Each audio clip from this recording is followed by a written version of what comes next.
I could keep going and going and going, but I might run out of breath. Welcome, everyone. Welcome back to day 9 of 10. Woo! It's so much fun. The flute that I'm playing on, we just got a shipment of these in from Ray Wood down in Florida. He makes awesome bamboo flutes. This is in the key of D, as in dog, and I was playing along with some backing tracks from the Free Spirit collection called Tribal Rhythms. That one was Drum Celebration, track number 10 on there.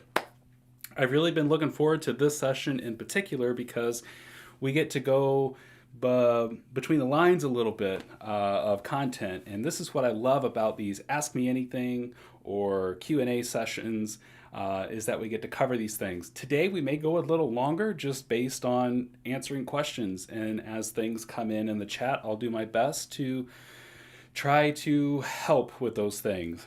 I am a one-man show, so if you know the answer, put it in the chat for me. Also, I would love to know where you're tuning in from. If you're on Facebook right now, go ahead and share this into a group that you belong to, or share it with someone who you think would really enjoy this.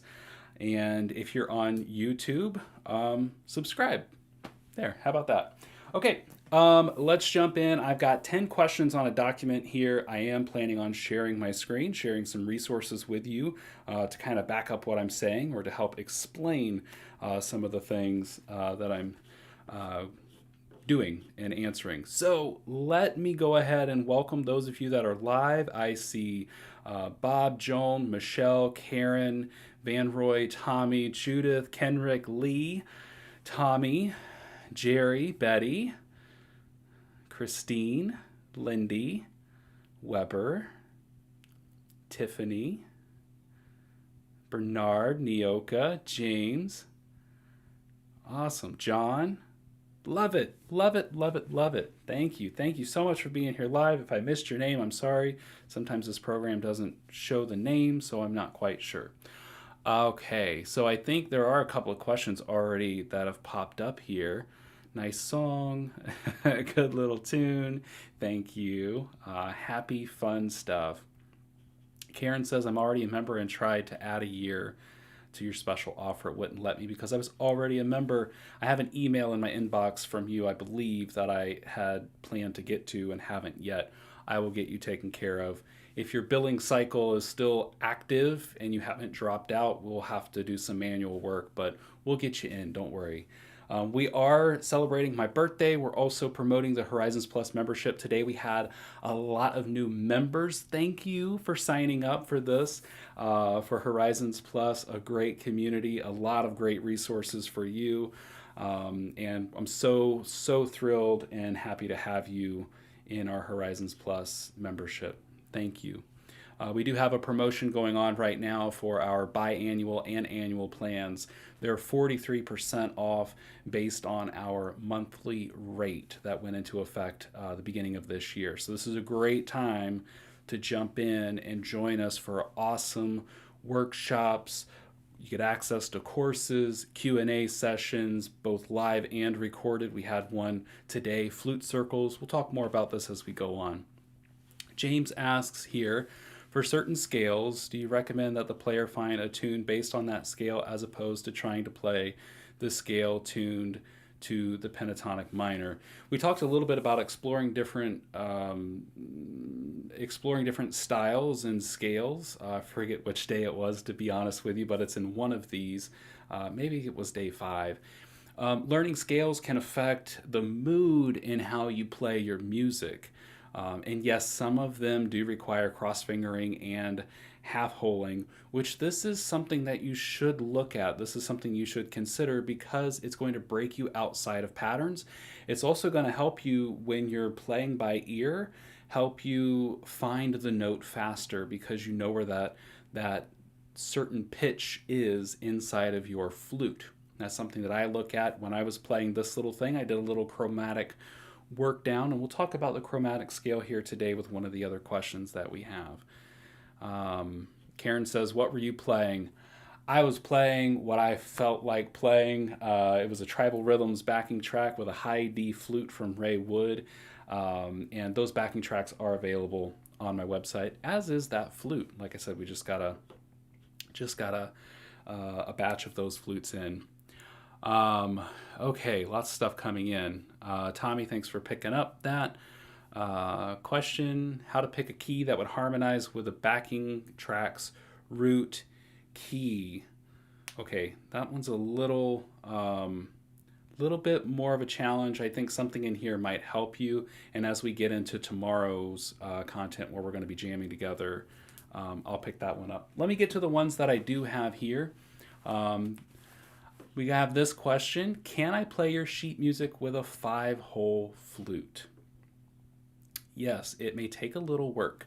Most of the content that I create is for the 6-hole flute, but I want to share something with you that would be really, really helpful for you. So one of the things you're going to need to do is a little bit of homework, but this is, it's not as bad as chemistry or geometry or algebra or any of those. It may feel like a little head scratch at first, but I want to show you how to do this. So we're going to go over, I'm going to share my screen with you. This is the chromatic scale guide. This is a free resource. I will post the link here today and also in the playback. But this is something that you can get for free. And what I've done is I've expanded it. We have it shown in 6-hole, and we have it, if you keep going down here, we have it in 5-hole. So the name of the game here is when you see a note on a staff in a piece of sheet music, namely that written in Nakai tab, which is 4 sharps located over here. There we go, over here. If you see, for example, this is one that you might see. Okay, so this is a 6 flat in scale degrees.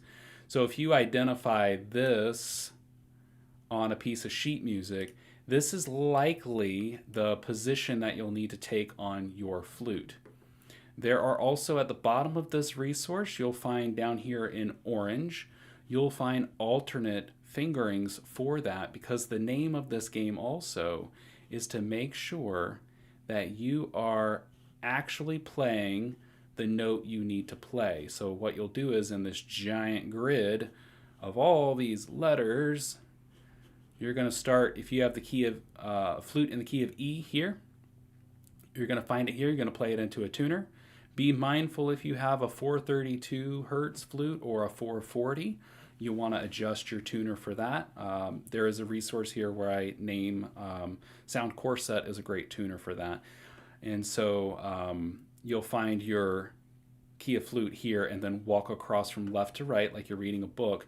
And then these notes here, okay, in this row should match these fingerings or these alternates. Pay close attention. Breath pressure will also dictate. Just be careful that you're not doing what we call target practice, where you're blowing harder or softer just to get the right pitch. That's not normally how you would play your flute. You want to be mindful that you're actually playing your flute like you would play your flute when you're doing this exercise. So this, I will go ahead and give you this in the chat, those of you that, and if you have any trouble accessing this, if you put your email in and it doesn't fire immediately over to you, let me know, and I'll send it to you that way manually. There you go, just drop that in the chat. Let's move on to the next question. How do I play other instruments with flutes which seem to go out of tune or are not tuned well to match other traditional instruments? I find this a lot. If you're playing with other instruments, you can fine tune to your flute. So a guitar, you might be able to tune down or up to where your flute is if it's playing sharp or flat. If you have a flute that just plays mostly sharp, all the notes on the basic scale are all sharp or all flat, that's a good thing. It's easier to fix. You can adjust your block or bird on your flute, sliding it forward or backwards to sharpen or flatten the flute overall. But as you go up the basic scale, if one note is extremely flat, the next one is in, the next one's sharp, the next one's sharp or flat, the next one's flat or sharp, it's kind of bouncing and wiggling all over the place. It's going to be really hard for you to play something that sounds cohesive and harmonious. And with those flutes, we have to respect that that is how they are. If you find that you've gotten a flute like that from the maker and you get it home and it's kind of out of whack, I would email the maker. A lot of these flute makers, almost all of them that I've dealt with, stand behind their work and they want you to have a flute that you will pick up and you will play. That's their intent. So they will fix that for you. But let me show you something else too that might be helpful for you. This is a resource from the Perfecting High and Odd Notes course on Horizons. And this has to deal with temperature. Temperature plays a vital role in tuning an instrument, where most flute makers will be tuning or accounting for when they tune an instrument to be at 72 degrees. That's kind of the magical temperature, okay? And they're shooting for a 440 at 72 degrees. For every 3 degrees change, there's an approximate 5 cent change in pitch, okay? So you'll want to be mindful of this if you're, especially if you're playing outside. You've got some other stuff in this with all sorts of things with tuning here. So you'll notice that things just don't sound right if you're playing to a backing track or another musician. You can adjust your block a little bit in this instance. If you're playing with a guitarist or something, it's going to be harder. You can't adjust the backing track. There are apps and things that you can run backing tracks with where you can manually adjust those. I don't have those to share with you today. So where do we go here? As the temperature drops, so does the pitch. Okay, and as the pitch will increase as the temperature does. So there are some temperature adjustments that you can do, but the other thing is pressure versus tuning.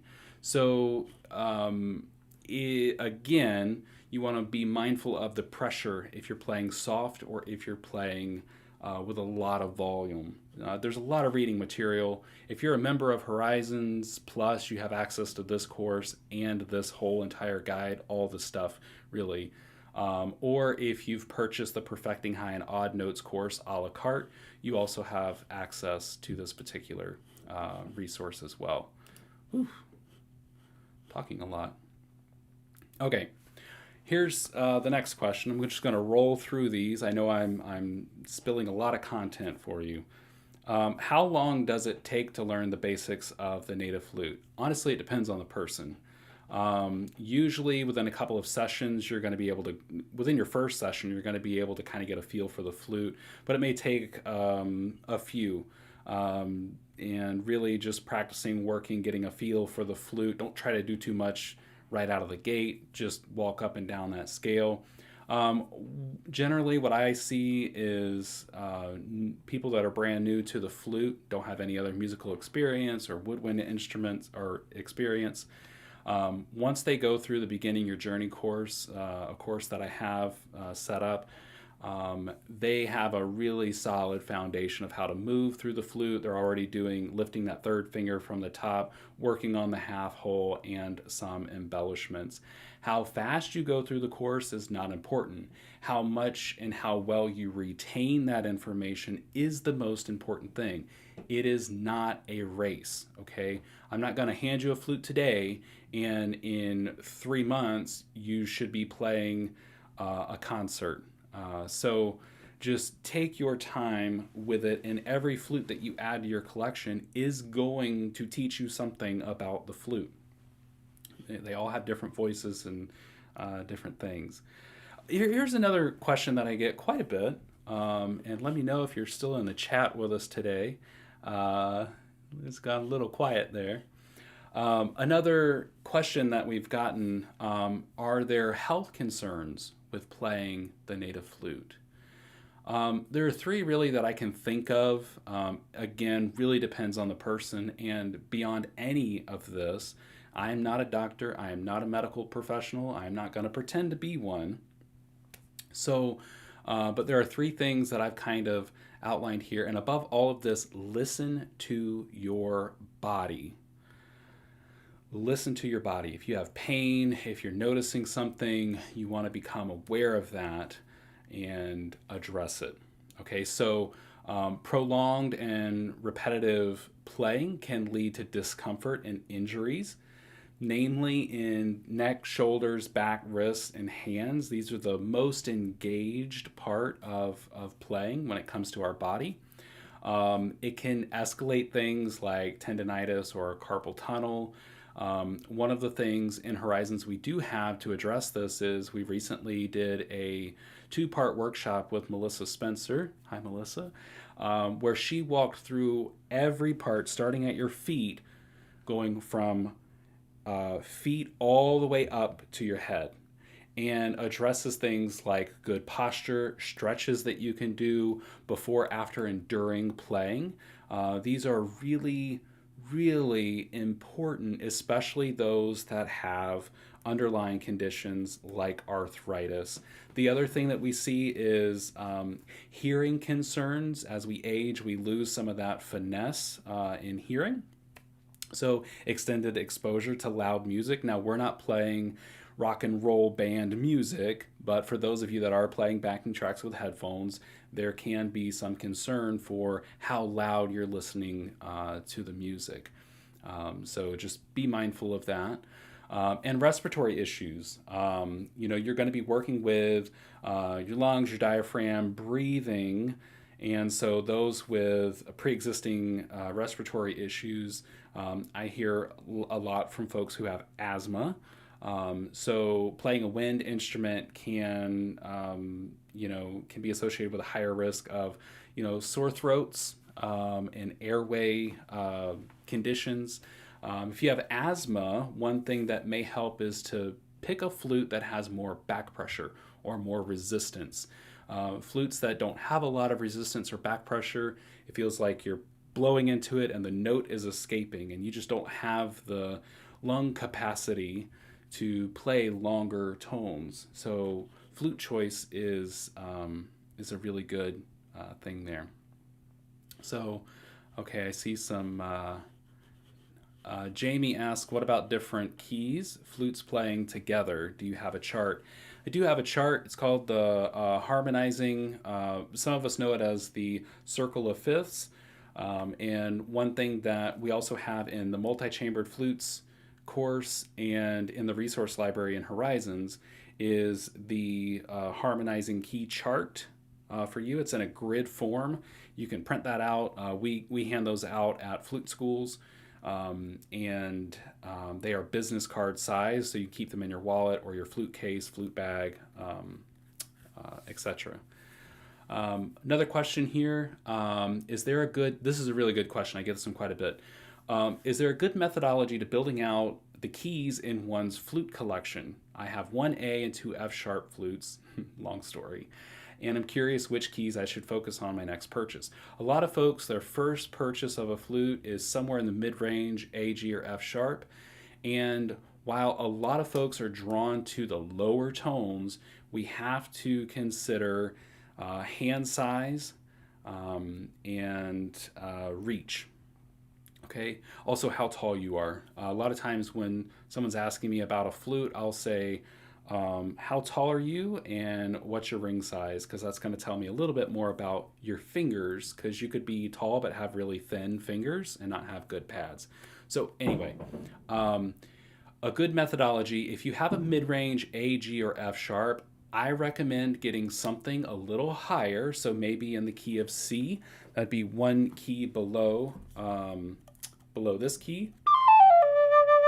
And that's just going to give you a little bit of vibrance to your flute playing, maybe. If you're struggling with your F sharp key for size and reach, again, you want to be mindful of posture when you play. If you're still struggling to reach that low or that lowest hole on the flute, you might get by with an E flute. If you go to a D flute, one lower, it might be a little too much. But if you don't have a concern about size for the flute in your hands, Then if you've got a mid-range, add something around the key of C, high C, and add something around mid D, D as in dog. And that's going to give you some nice steps down and above that mid-range area. If you have a key of A, D, and E flutes are going to go well with that. And if you want, if you're setting this up right, if you have an A flute, you may want to get a D above and a D below, or an E above and an E below. And that way you've got some opportunity if you're doing anything with looping, harmonizing, playing music. E works really great naturally with guitar, it plays E minor, G major. A is versatile in almost any music, but works really well with the piano. And so we could go on and on, but really looking at, you want something a little high, mid, and low before you venture on and start building out more of those. Okay. All right. So a couple of things coming in the chat. Great. Awesome. Beautiful. Okay. John says, is there a spot in Horizons Plus to find all the resources that have been shared, or do we go through the courses? Yeah, so in Horizons Plus, actually, let me see if I can show you. Let's do this. So if you're a member of Horizons Plus, oops, wrong button. Here we go. If you're a member of Horizons Plus, you know that all of the most recent content lands right here in your student dashboard. These are the things that we've added most recently. And so over here on the left-hand menu, you can go to, I need my glasses because I'm far away from my computer, Resource Library right here. And once you click on Resource Library, you're going to get this. It's set up like a course. And then you click inside of that, and we've got things all broken down from finger dexterity, scales, flute collection, mindset, practice. We also have a spot for full course guides, so you can access all the full course guides right there. So that's to accompany those. I think I have to put the Nakai Tab course guide in there as well. That's for you, John. We wanted to keep as we grow things and there's more that we bring up in conversations and workshops and such, I wanted to be able to provide those all in one place so it's easy for you. All right. Yeah, Jerry says arthritis can slow you down. Please stretch those fingers a good few minutes before the practice is started. Absolutely. Dave has a question in the chat. I came across some Native American songs that only had finger flute placement but no tablature. How does one know if you are playing the song correctly? If you have no staff, if you have no time signature, if you have no notes, no measures, your guess is as good as mine. If it's just written down, just finger diagrams, there's really no way, unless you have an audio recording of those, and then you could go through notation, find out the beats per minute, the time signature, and then that might get you on the right track. Okay, Weber says there's lots of resources on, yep, the Circle of Fifths. Hi, Eric. Good to see you. All right. Okay, let me keep moving on in my document. We'll move on. Do you have any tips for playing the Mayan harmony flute? Oh yeah, where did I put mine? Here, hold on. All the way to the back of the room. So this is my Mayan harmony flute, one of several that I have. I won't go into too much detail here, but I want to show you something. One of the things that we did inside the Exploring Multi-Chambered Flutes course is I went through, also in the resource library, you're going to find fonts that you can download to your computer and just hit a key on your keyboard, and it's going to generate fonts or finger diagrams like this. So this is kind of a snapshot. This guide for the Creating Harmonious Flow course is about 80 pages long. And so I've gone through and I've picked out the notes that have that create dissonance. And dissonance isn't a bad thing in music. As a matter of fact, it's necessary in music. Otherwise, everything sounds peaches and cream, and you don't have any tension to resolve. So, tension and dissonance is a really wonderful thing inside your music, but you got to strike the right balance. So, I went through and did all the homework for you, and so I mapped out all of these. We did it for fifth, fourth, all types of drone flutes, and so I just wanted to kind of share this with you. But a quick win for today is this. Okay, not talking about dissonance or anything else. If you're playing your harmony drone flute, one of the ways that I like to approach even a drone flute is following kind of a call and response. One of the ways that I like to improvise with my Mayan harmony flute is I will start on the lower flute and I'll play 4, 5, 6 phrases, so that leads me to 30, 45 seconds or so. And then I'll go over to the higher flute and do kind of a very similar thing. Sometimes I'll bounce back and forth, so you might do something like this.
So as you play, that's just a condensed version.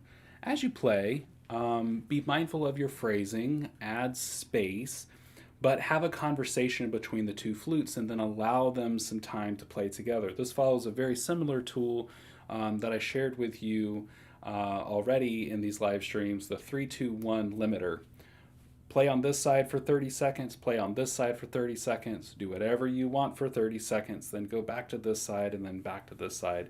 It's a really great and easy framework that you can follow, and if you fall out of it, you can just kind of snap back in, and nobody really knows that you didn't do it right. It just gives you a little roadmap to get there. Okay. We have lots and lots of tips for drone. I did spend hours in the course putting together all of the information for drone flutes. Oh, this is a question that came up. Well, they're all questions that came up. What is a flute circle and what do you do there? So inside Horizons, we have 2 monthly flute circles, and we like to theme them so it gives us kind of some just something to kind of sit inside. The one we just had was your vision in music. It was creating a vision board for your music and be able to share that story in musical form with those. So in Horizon specifically, we have online flute circles, and we have people tuning in each time from all countries. And what we do is in the beginning section, I will share the music of another artist. So I get to highlight music from one of my colleagues, and I share a flute maker, flutes of a flute maker. And those generally last about 20 minutes. That's the recorded part. Those are put inside of the Horizons Plus area. So if you can't make it to a flute circle, you at least still have those. After that point, we go into breakout rooms for, there are 4 people in a breakout room, and we'll go for about 40 minutes. And inside each one of those breakout rooms, you get to share your song or your music, you get to help others, or you get to ask questions to the other three people that are in the room. Like, how'd you do that technique? So it's really about community and support. The members are amazing. Gosh, thank you guys. I've learned so much, and it's really fun when I get to see other members helping other members. It makes my heart sing.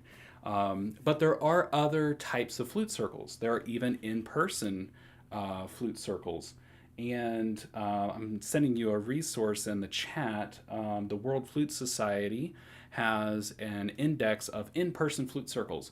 And in-person flute circles and other online flute circles may not follow the format that I do. So there are lots of different ways to run a flute circle, lots of different ways to be in community and share in that space.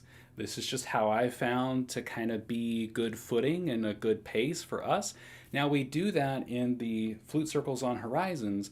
We do one round of 40 minutes, 4 people in the room. Then we all come back together. Those that need to leave can, and those who want to stay, we do round 2, and we kind of shake the bag and we put you with different people. Sometimes you end up in the same room with someone from the other room, but it's likely that you'll be with a new person. And so it's a really fun way to share your music and to learn from others inside this community. So that's what we do in a flute circle. But again, check to see if you've got a local flute circle too, because you can always double dip. You can't have enough flute circles.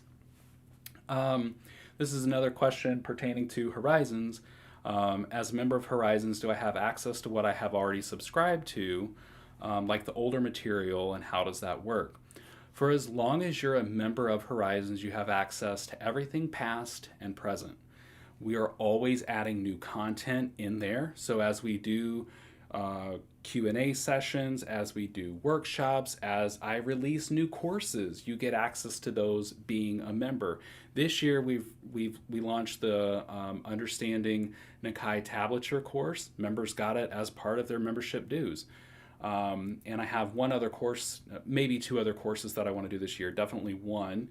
I'll be, not to pigeonhole myself, but I'm going to be doing one on vibrato.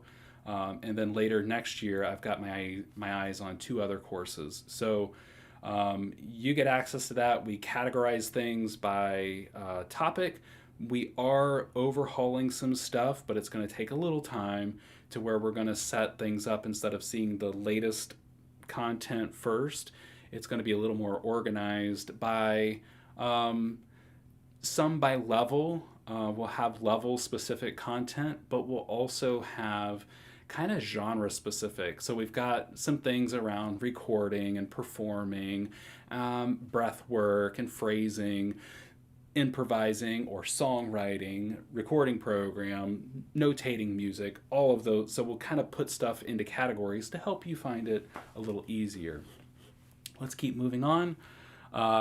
Okay, this is a 2-part question, and this is the last of the 2 questions that I have on my document, and then I want to capture anything. So if you have a question, go ahead and drop it in the chat, and I'll see if I can find it.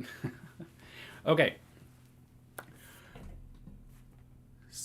First of the 2 questions is on bass flutes that are below middle C. Ones that are made with the finger holes offset rather than a straight line, does it help with reach? Typically, yes. If you're buying a, let's see, I have flutes in my room. Oh, here's a perfect example. I have a flute no-no happening over in the corner of my room. I have flutes kind of piled up on a chair, and so it felt like Jenga just now, pulling this one out of the bottom of the stack. So this is a great example. This is in the key of B as in boy, and the finger holes are offset. This can be this could be an advantage for you. Namely, I see that last hole being an issue for a lot of flute players, because if this were in a straight line, you get with the flute that goes further, right? It's sometimes the size, the girth of the flute here. But a lot of times it's how far away from your mouth that your hand is. Because see, when my hand is out here, I have full reach right there. I am fully extended on my ring finger. Okay? And the further I get from my mouth, like if this flute were longer and longer and longer, I'm getting tension here, and I'm feeling tension here on this knuckle as well. So having these offset can be a really good advantage. Now, the difficult thing about offset finger holes is this. One, when you buy a flute from a flute maker and you want offset holes, please communicate if you're a lefty or a righty. Here's the difference. And I get this question too, should you play with your left hand on the bottom or right hand on the bottom? Well, the rule of thumb is whatever your dominant hand is, so the one that you eat with or write with, that one should be on the bottom. And I say should lightly because I do know some that are right-handed but play left-handed. Whatever hand is on the bottom, that's what you are. If you play with left hand on bottom, you're a lefty. If you play with right hand on the bottom, you're a righty. So that's one thing to consider is left or right.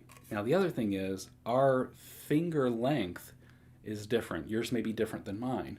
My middle fingers are usually longer, but ring and index fingers, sometimes your ring finger's a little longer, sometimes shorter. So you want to be, mindful of, and if you're communicating with a flute maker who's making this, tell them they can move stuff around, but they can't do it afterwards. So communicate as much as you can up front. So having offset finger holes can help. It could also hinder because these are placed, maybe it doesn't work for you because your ring finger is shorter or longer than the other one. Okay, following up on that, second question for that is on low, deep bass flutes. Does having the slow, hold on, I really need glasses. Or I can just, here, you know what, I can make the font bigger. Look at me. Oh, that's better. In really deep bass flutes, does having one like the high spirit flute or others that do not have a slow air chamber make it easier to play, reach the bottom holes, and does not having that slow air chamber change the sound? Okay, let's address this. On bass flutes, typically the slow air chamber is already condensed, and so what that means is we want to remove as much real estate from this end of the flute as possible because that's going to lengthen your reach on this end, just like I showed you with the exercise here. As much as I can keep my wrist in neutral position, just like this. If you go to shake hands, right, your hand and your arm are all in the same. So if you're playing a small flute, you're typically like this. When you play a bass flute, you might be like this, and that creates some extension for you, okay? So by removing or shortening the slow air chamber, you're adding extra reach for you here, which means you may not need offset finger holes after all. By removing that, it can change the sound of the flute, but here's where it gets really sticky. If I would need to compare a same brand or maker flute side by side.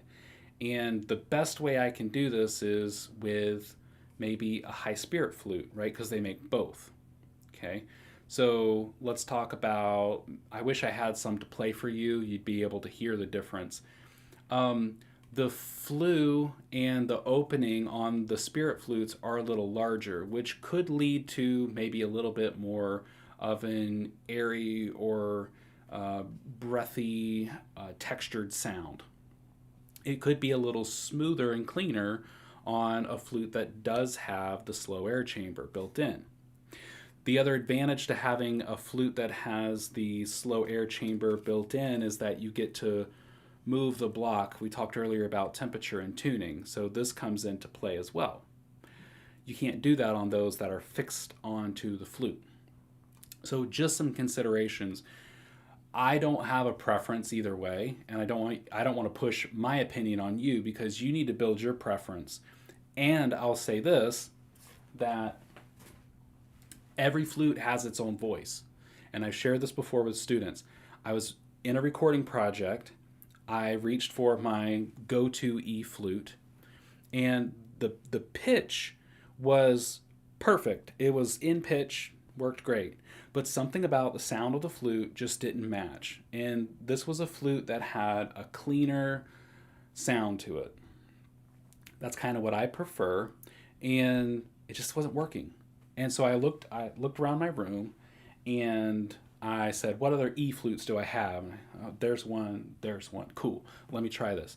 So I actually, for the project, I ended up with a flute, less preferred flute, for the project because it was perfect.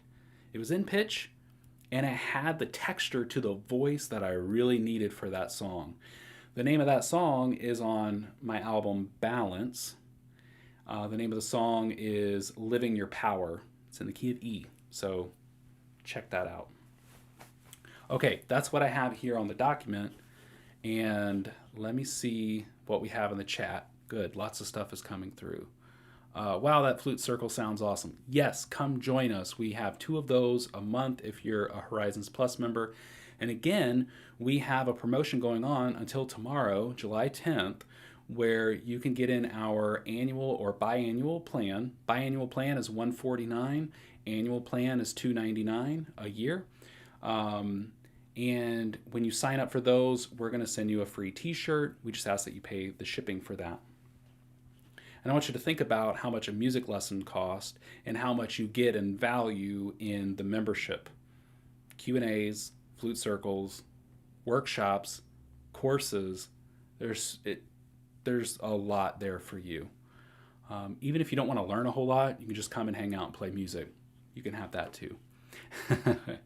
Okay, here we go. I think I got here. I'd like to learn how to create and write my own songs with the Native American flute. Which course would you suggest that I start with in Horizon School? Actually, I recommend that you start with the Songwriting Shortcuts book. It's in ebook form and physical form. And that talks about how you can, write little chunks of the music. We look at song formulas. There's about 8 song formulas that we go over there. And so that would be the best place for you to start. There's also some recorded Q&As on what helps you remember your melody. And I talk a lot about recording yourself, even if you don't think you're going to come up with something spectacular when you're practicing or just playing. Always record yourself, pick up your phone, put it on selfie mode, video, record yourself, make sure you capture your hands and you're seeing the flute that you're playing as well. Because sometimes we can jot down the number tab or the finger diagrams, X's and O's, however you're writing it down. But if you don't capture more than that, you'll look at that going, well, how did that go? Because you've lost the rhythm and the flow of the piece of music. All right. George says, gotta get me one of those Mayan flutes. They look so fun. They are fun, and you gotta get one. The one I played was from Singing Tree Flutes. This is in the key of E and B, as in boy. And you can actually use a coupon code if you shop with them. My last name, LIPFORD, and it'll save you a little money on your next flute with them.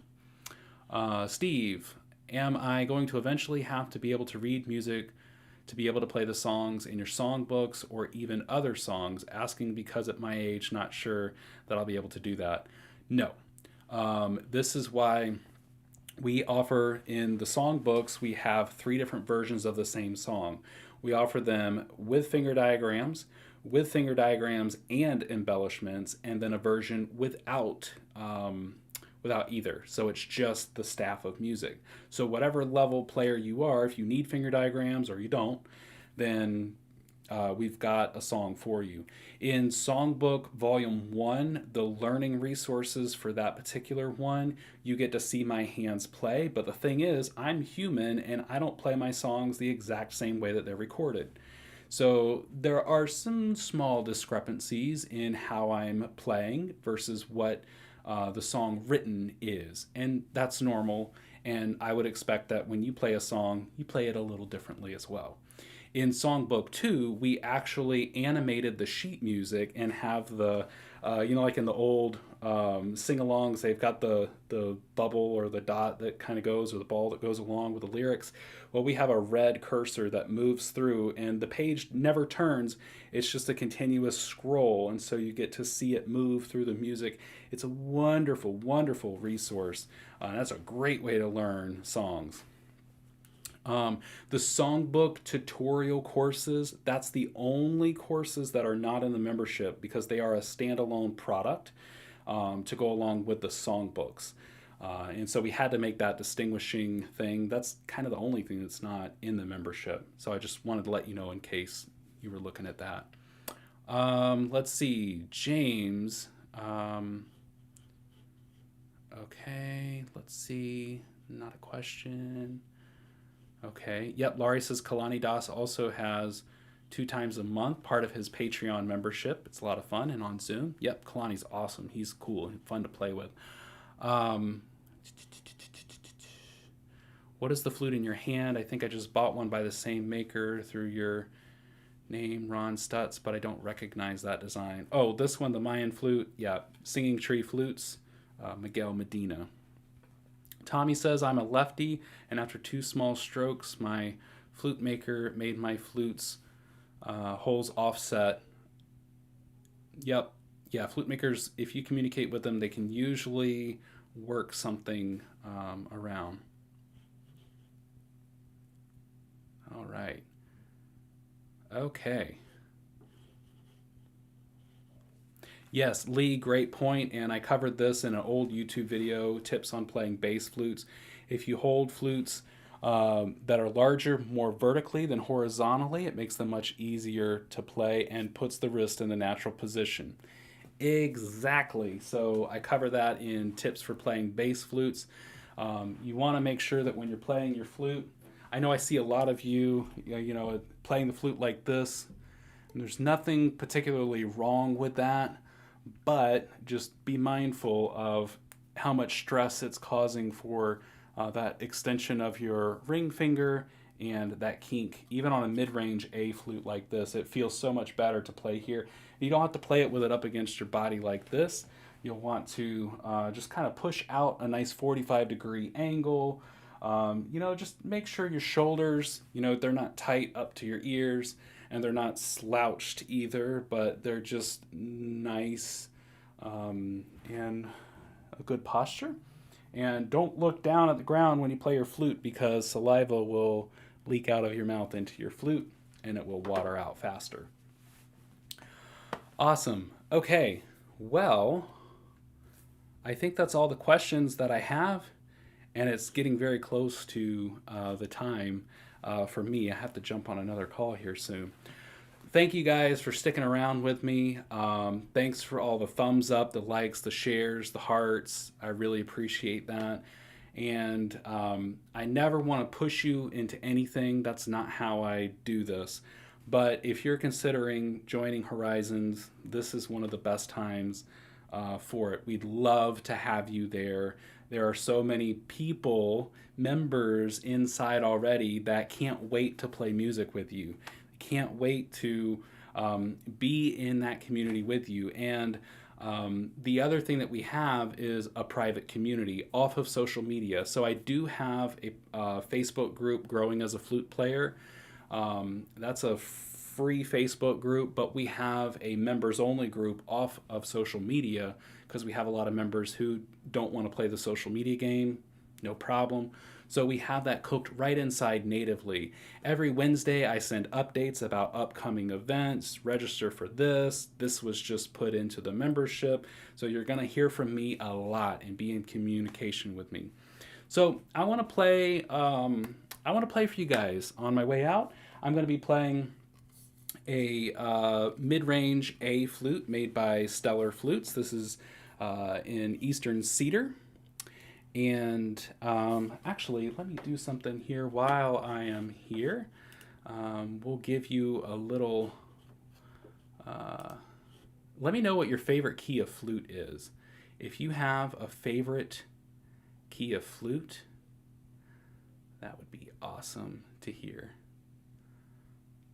I don't have this, but I'll put it in the link later.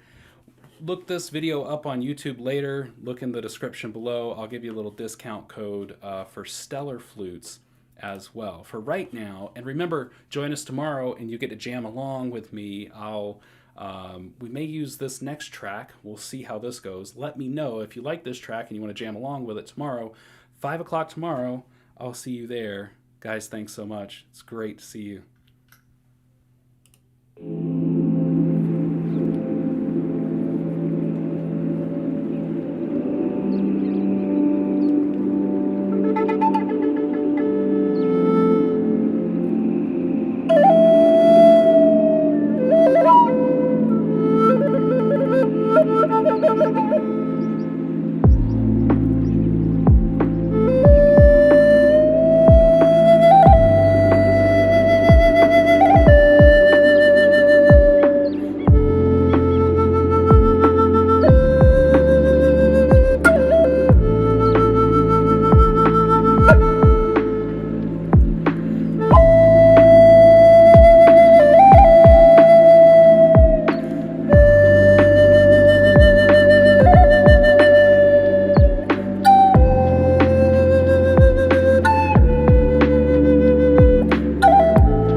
track goes on and on. Well, hey friends, thank you so much for tuning in. I know we went way over time today, but lots of good stuff. Can't wait to see you in Horizons. Join us tomorrow for our last of our 10-day live stream. Come jam with me, bring your A flutes tuned to 440 hertz, okay? And let's have some fun. So I'll see you there. Have a wonderful night. Take care.